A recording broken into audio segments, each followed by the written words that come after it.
मुझे आप लोगों को बताने में खुशी होगी कि जब सर बता रहे थे कि हम फॉरेन जाने वाले बच्चों को, जो बच्चे फॉरेन जाते हैं, हम सबका सपना होता है बच्चा अमेरिका चला जाए, इधर चला जाए, वो यूनिवर्सिटी में पढ़ ले, ये यूनिवर्सिटी में पढ़ ले, ये साकार कैसे होता है?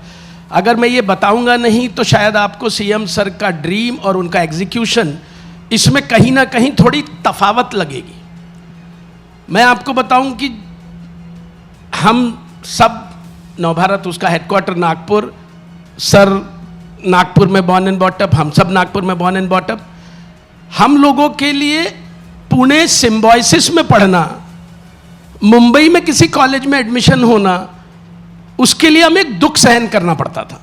और वो ये दुख था कि माता पिता वहां रहते थे, खून पसीने की कमाई पुणे में खर्चा करते थे।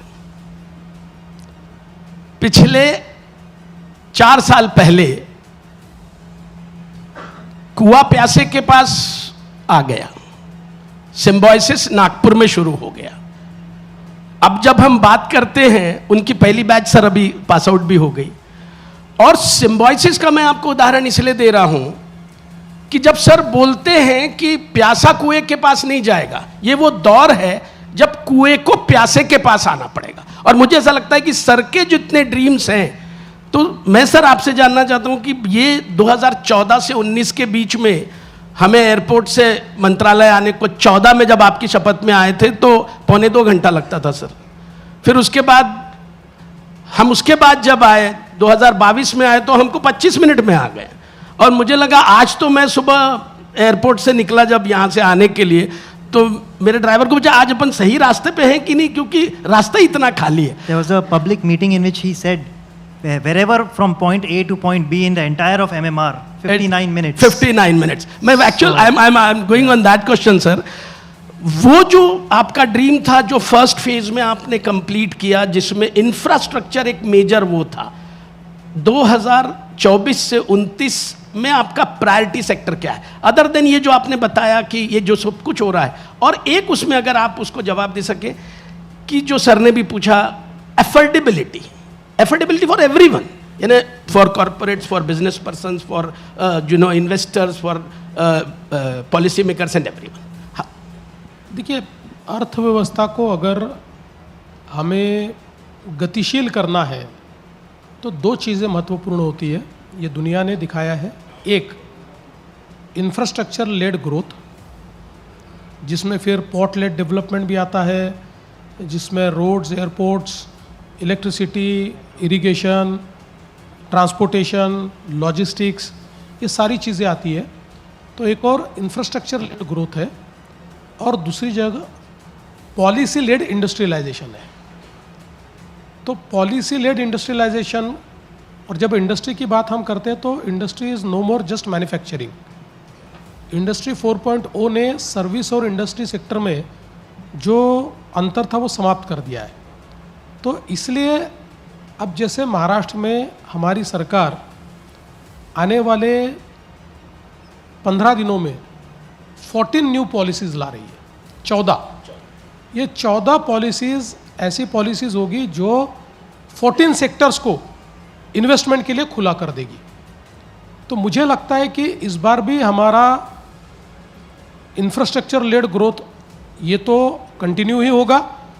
अभी हम पॉलिसी लेड इंडस्ट्रियलाइजेशन इसकी ओर ज़्यादा ध्यान देंगे, और विशेष रूप से हमारे प्रधानमंत्री जी ने आत्मनिर्भर भारत ये हमको एक नारा दिया है, और प्रधानमंत्री जी ने एक बहुत अच्छी बात कही है, आपदा में अवसर देखने की।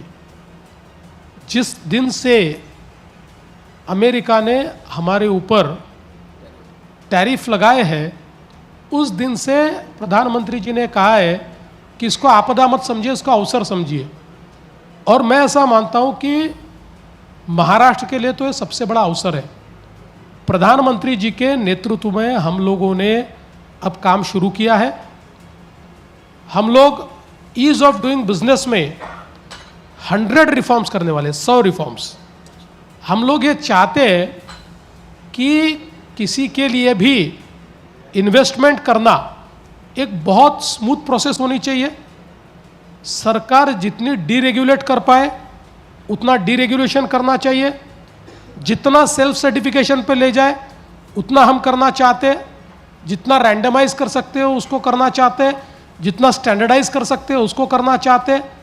इसलिए अब हम लोगों ने पॉलिसीज़ के माध्यम से इन्वेस्टमेंट को चैनलाइज करने का विचार शुरू किया है। और अगर एक अमेरिका ने हम पर सैंक्शन डालकर मार्केट के रूप में हमारे को शायद कोई रोक तैयार की होगी, तो दुनिया में 100 मार्केट हम तैयार कर सकते हैं। केवल उन मार्केट्स को एक्सेस करने के लिए हमारे उद्योजकों को जो अड़चने हैं, उन अड़चनों से हमें दूर उसको करना है। हम लोगों ने ऑलरेडी उसका अभ्यास शुरू किया है। मित्रा जो हमारा महाराष्ट्र इंस्टीट्यूट ऑफ ट्रांसफॉर्मेशन है, हम लोगों ने एक कमिटी भी तैयार की है जो इसके ऊपर काम कर रही है। तो मुझे लगता है कि इन 5 वर्षों में हम लोग पॉलिसी लेड इंडस्ट्रियलाइजेशन इसके ऊपर ध्यान देंगे, जिसमें लॉजिस्टिक्स भी होगा, जिसमें एग्रीकल्चर भी होगा, जिसमें आज एआई के माध्यम से जिस प्रकार से पूरा एक बड़ा शिफ्ट हो रहा है, वो शिफ्ट भी हम लोग उसमें कैप्चर करेंगे। और मुझे लगता है कि इसके कारण हम महाराष्ट्र को ग्लोबल कॉम्पिटिटिव बनाने की कोशिश कर रहे हैं।